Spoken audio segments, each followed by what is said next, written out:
Welcome to Sarhad Yunani Tibia Medical College.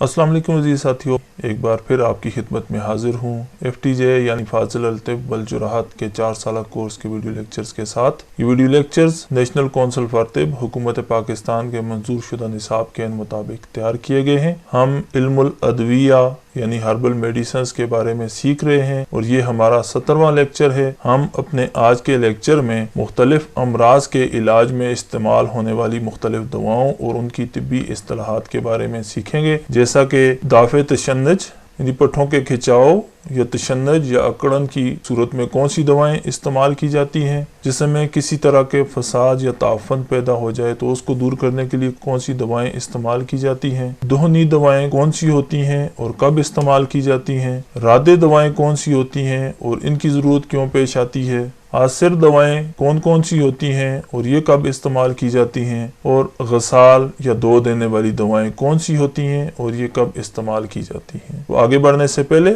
मेरे YouTube channel को like करें, subscribe करें और बेल आइकन को क्लिक करें ताकि नई आने वाली वीडियोस के तमाम नोटिफिकेशंस बर वक्त आप तक पहुंचते रहें। तो चलिए बढ़ते हैं अपने आज के लेक्चर की जानिब और सीखने की कोशिश करते हैं कि दाफ़े तशन्नुज यानी तशन्नुज या पट्ठों के खिंचाव को दूर करने वाली दवाएं कौन सी होती हैं या एंटी स्पाज्मोटिक मेडिसिन कौन सी होती हैं। जैसा कि सामने आपको तस्वीर से भी नजर आ रहा होगा, कुछ मसल्स में अकड़न और तशन्नुज की कैफियत आपको दिखाई गई है। इसके बारे में हम सीखते हैं कि ये तशन्नुज जब पैदा हो जाता है, पट्ठों में जब अकड़न पैदा हो जाती है, पट्ठों में जब खिंचाव पैदा हो जाता है, तो उस वक्त कौन सी दवाएं इस्तेमाल की जाती हैं। दाफ़े तशन्नुज दवाएं ऐसी दवाएं होती हैं जो पट्ठों या उज़लात की अकड़न और खिंचाव और उज़लात के गैर तबी फैल और बेकायदा इनकबाज या सुकेड़ को दूर करके उनके तबी फैल को दुरुस्त कर देती हैं और उन असबाब को भी रफा कर देती हैं जिन असबाब की वजह से उज़लात में कोई सुकेड़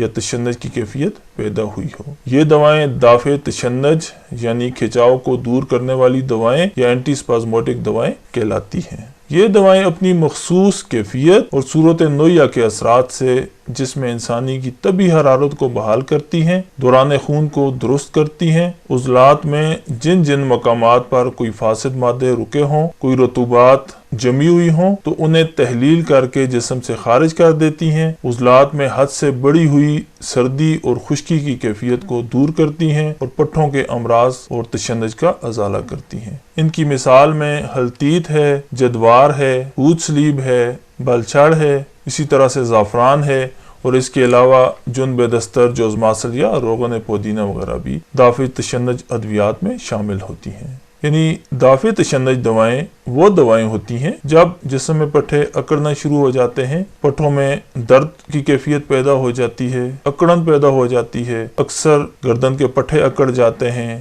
हाथों या बाजुओं के पट्ठे अकड़ जाते हैं या बाज़ औक़ात बाकी सारे जिस्म के पट्ठे अकड़ जाते हैं। ये पट्ठों की अकड़न जिस्म में बहुत ज़्यादा सर्दी खुश्की की कैफियत से पैदा होती है जब जिस्म की तबी हरारत बहुत कम हो जाती है और जिस्म में या पट्ठों में बहुत ज़्यादा सर्दी खुश्की पैदा हो जाती है, पट्ठे अकड़ने लगते हैं, पट्ठों में या उज़लात में ऐसे फासिद मादे या रतूबात जमा होने लगते हैं जिसकी वजह से उन पट्ठों को मिलने वाली इतलात मुतासिर होती हैं और हमारे जो इरादी उज़लात हैं ख़ास तौर पर वो इनसे मुतासिर होने लगते हैं। जब ऐसी कैफियत जिस्म में पैदा हो जाए, जब पट्ठों में अकड़न पैदा हो जाए, जब पट्ठों में खिंचाव पैदा हो जाए, दर्द पैदा हो जाए, तशन्नुज की कैफियत पैदा हो जाए, तो ऐसी सूरत में हमें दाफ़े तशन्नुज दवाओं की ज़रूरत होती है जो उस कैफियत को दूर कर दें, उस मर्ज का अजाला करें और पट्ठों के खिंचाव को दूर कर दें। तो ये कौन सी दवाएं हैं जो दाफ़े तशन्नुज दवाएं हैं जो पट्ठों की अकड़न व खिंचाव की कैफियत को दूर करती हैं। इसमें हल्तीत यानी हैंग है, जदवार है, ऊद सलीब इस्तेमाल की जाती है, संबल अल-तैयब यानी बालछड़ है और ज़ाफ़रान है। इसके अलावा जुन बेदस्तर है, जोज़मासल है, रोगन पुदीना है, कायफल है। इसके अलावा बेशुमार अद्वियात हैं जो दाफ़े तशन्नुज होती हैं, जो पट्ठों की अकड़न और तशन्नुज को दूर करती हैं। इनमें से बहुत सारी अद्वियात का जिक्र आपको मुफरिदात की किताब में मिलेगा। फिर दाफ़े ताफ़न दवाएं कौन सी होती हैं دافع تعفن وہ دوائیں ہوتی ہیں جو جسم میں کسی قسم کا بھی تعفن اگر پیدا ہو جائے تو اس کو دور کرتے ہیں، جنہیں اینٹی سیپٹک میڈیسن کہا جاتا ہے۔ سامنے تصاویر میں بھی آپ دیکھ سکتے ہیں، دافع تعفن ایسی دوائیں ہیں جو جسم میں پیدا ہونے والے متعفن مادوں کو اور اس تعفن کو پیدا کرنے والے اسباب کو دور کر دیں، وہاں پیدا شدہ جراثیم کو ختم کر دیں اور فاسد مادوں کا خاتمہ کریں۔ وہ دوائیں دافع تعفن یا اینٹی سیپٹک دوائیں کہلاتی ہیں۔ یہ دوائیں اس تعفن پیدا کرنے والے مادے کی ترکیب کو بدل دیتی ہیں، یعنی جن غیر طبی اخلاط یا مادوں کی وجہ سے وہ فساد و تعفن پیدا ہوتا ہے اس کی غیر طبی حالت کو درست کر دیتی ہیں، اخلاط کے بگاڑ کو درست کر دیتی ہیں اور تعفن کو دور کر دیتی ہیں۔ اس کی مثال میں کافور، نیم، ہلتیت، لونگ، گندک، سہاگا، ست پودینہ، لوبان، ست اجوائن، رس کپور، تیز پات، مرمکی، کائپھل اور زنگار وغیرہ ہیں۔ اس کے علاوہ بھی دیگر ادویات ہیں جو دافع تعفن ہوتی ہیں، جن کا ذکر مفردات کی کتب میں آپ کو ملے گا۔ یعنی دافع تعفن دوائیں ایسی ہیں جب جسم میں، ان تصاویر میں آپ دیکھ لیں، جلد کے نیچے کوئی متعفن مادے جمع ہو جائیں، ورم کی کیفیت پیدا ہو جائے، وہاں پیپ پیدا ہو جائے یا کچھ اخلاط کے بگاڑ سے وہاں کچھ فاسد رطوبات جمع ہونے لگیں، دانے بننے لگیں، سرخ دانے ہوں، پیپ والے دانے ہوں یا پانی والے دانے ہوں، تو ایسی صورت میں دافع تعفن دواؤں کی ضرورت ہوتی ہے، ایسی اینٹی سیپٹک میڈیسنز کی ضرورت ہوتی ہے جو جسم میں جمع اس متعفن مادے کو جسم سے خارج کر دیں۔ تو یہ دوائیں اپنی مخصوص کیفیت سے، اپنی مخصوص صورت نوعیہ کے اثرات سے ان فاسد مادوں کو تحلیل کرنے کا اور ان کو جسم سے خارج کرنے کا باعث بنتی ہیں۔ یعنی یہ دوائیں اپنی خاص صفت سے جسم میں جمع ہونے والے ان مادوں کو رفع کر دیتی ہیں۔ ان میں سے یہ دوائیں اندرونی طور پر کھلانے کے طور پر بھی استعمال کی جاتی ہیں، جبکہ بیرونی طور پر ضماد کرنے یعنی لیپ کرنے اور مختلف آئنمنٹس، مختلف قسم کی مرہموں میں بھی استعمال کی جاتی ہیں۔ یعنی دافع تعفن دوائیں جسم میں اندرونی اور بیرونی طور پر موجود ہر طرح کے تعفن کو دور کر دیتی ہیں، اور ایسے امراض جو اس متعفن مادے کی وجہ سے پیدا ہوتے ہیں، یہ دوائیں اندرونی طور پر کھلانے سے یا بیرونی طور پر لگانے سے ان امراض کا ازالہ ہو جاتا ہے اور فاسد مادے جسم سے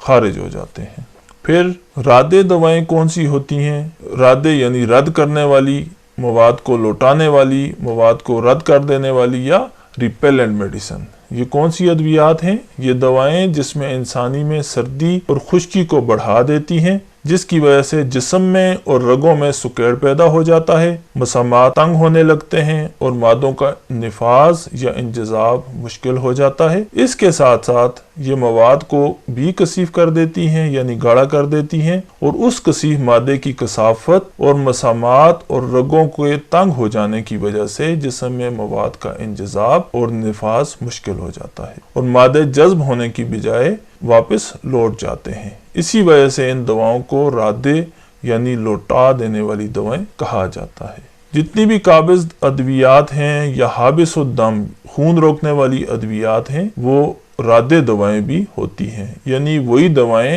جسم میں سکیڑ پیدا کر کے، رگوں کو تنگ کر کے، مسامات کو تنگ کر کے مادوں کو جسم میں مزید جذب ہونے سے، نفاذ کرنے سے، رکنے سے روکتی ہیں۔ ان کی مثال کون سی ہے؟ ان کی مثال میں اسبغول، سپاری، گیرو، دھنیا، بیخ انجبار یعنی انجبار کی جڑ، دم الاخوین، سنگ جراحت، پھٹکڑی، مازو، گلنار، حب العاص، گوگل، کالی زیری، رسوت، ازراکی کا لیب وغیرہ شامل ہیں۔ ان میں سے کچھ کی آپ کو سامنے تصاویر دکھائی گئی ہیں، جیسا کہ دم الاخوین، بیخ انجبار، انجبار کی جڑ، سپاری، گیرو، پھٹکڑی، مازو اور دھنیا۔ تو یہ دوائیں، رادے دوائیں، رد کرنے والی دوائیں یا مادوں کو لوٹا دینے والی دوائیں جسم میں سردی اور خشکی کو بڑھاتی ہیں۔ جب جسم میں سردی اور خشکی بڑھتی ہے تو جسم میں سکیڑ کی کیفیت پیدا ہو جاتی ہے، مسامات سکڑنے لگتے ہیں،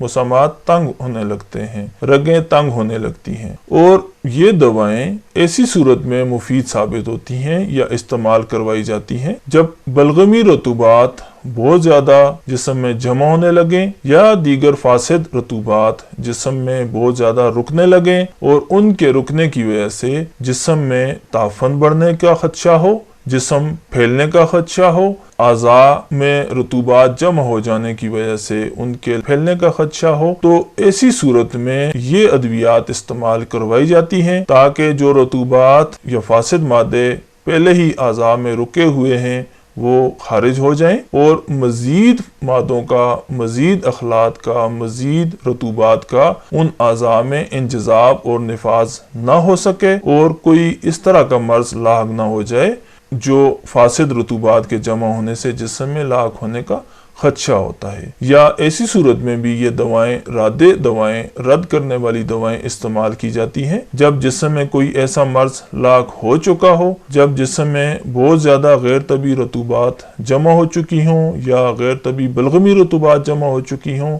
और आज़ा ढीले पड़ चुके हों, आज़ा में सुस्ती पैदा हो चुकी हो, तो ऐसी तमाम सूरतों में ये रादे दवाएं इस्तेमाल की जाती हैं ताकि वो गैर तबी रतूबात, गैर तबी मवाद या गैर तबी बलगमी रतूबात को जो जिस्म में पहले से जमा हो चुकी हैं उनको जिस्म को सुकेड़ कर अंदर से निकाल दें और मज़ीद रतूबात के इंजज़ाब और निफाज को भी रोक दें। इनमें सामने जो तस्वीर से आपको अद्वियात दिखाई गई हैं, ये तमाम अद्वियात रादे अद्वियात हैं, ये तमाम अद्वियात काबिज अद्वियात भी हैं, ये तमाम अद्वियात हाबिसुद्दम यानी खून रोकने वाली अद्वियात भी हैं। फिर दोहनी या चिकनी या तर करने वाली दवाएं, ये दवाएं कब जरूरत पड़ती हैं? जब जिस्म में खुश्की बहुत ज्यादा बढ़ गई हो, उसका इजहार हमारी जिल्द से हो रहा हो, हमारी जिल्द खुश्क हो गई हो, हमारी जिल्द खुश्क होकर फटने लगे या अंदरूनी आज़ा में बहुत ज्यादा खुश्की पैदा हो जाए, जैसा कि तस्वीर में आपको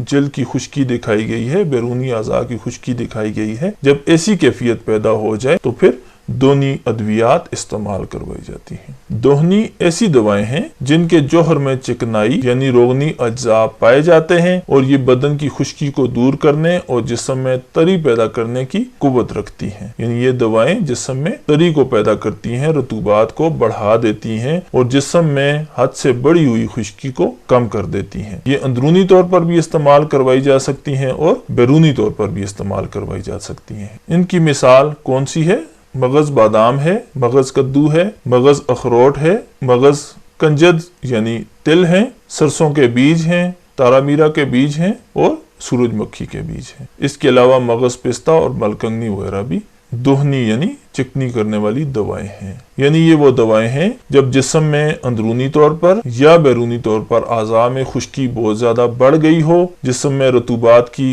या तरी की कमी पैदा हो गई हो, जिल्द फटने लगे या जिस्म के अंदर खुश्की की वजह से दीगर अमराज पैदा होने लगे, तो ऐसी सूरत में ये दवाएं मगज बादाम, मगज कद्दू, अखरोट, तिल, सरसों के बीज, तारामीरा के बीज, पिस्ता के बीज, सूरजमुखी के बीज, मगज पिस्ता, मलकंगनी वगैरह अंदरूनी तौर पर खिलाने के लिए और बैरूनी तौर पर मालिश करने या लगाने के लिए इस्तेमाल की जाती हैं और खुश्की को कम करने का बायस होती हैं।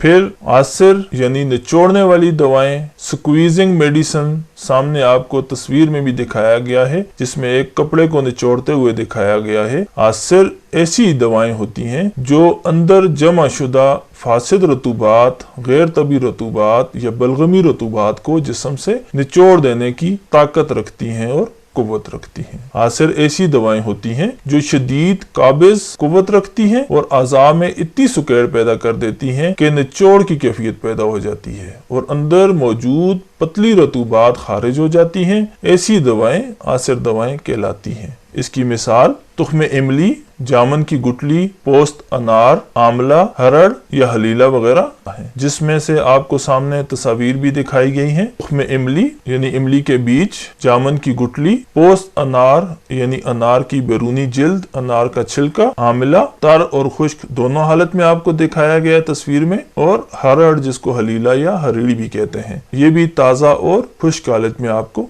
दिखाई गई है। मैं तस्वीर को थोड़ा सा जूम कर देता हूं ताकि आपको इन अद्वियात की पहचान में आसानी हो। ये देख लें, इमली के बीज, जामन की गुठली, फिर अनार का बैरूनी छिलका, आमला तर हालत में और खुश्क हालत में, और इसी तरह से हरड़ या हलीला ताज़ा हालत में और खुश्क हालत में। یہ دوائیں کب ضرورت پڑتی ہیں؟ آثر دواؤں کی ضرورت بھی اس وقت ہمیں پڑتی ہے جب جسم میں غیر طبی رطوبات بہت زیادہ جمع ہو چکی ہوں، اعضاء ڈھیلے پڑ گئے ہوں، غیر طبی رطوبات کے جمع ہونے کی وجہ سے عضلات اور دیگر اعضاء ڈھیلے پڑ گئے ہوں، ان میں سستی پیدا ہو گئی ہو اور اعضاء لٹکنے لگیں، جیسا کہ بعض اوقات نتوء الرحم یعنی رحم کا لٹکنا کی کیفیت پیدا ہو سکتی ہے، کچھ لوگوں کے دیگر اعضاء لٹکنا شروع ہو جاتے ہیں، مقعد کے عضلات ڈھیلے پڑ کے لٹکنا شروع ہو جاتے ہیں، باہر کی جانب نکل آتے ہیں، کچھ لوگوں کے باقی مسلز لٹکنا شروع ہو جاتے ہیں۔ یہ غیر طبی رطوبات کے جمع ہو جانے کی وجہ سے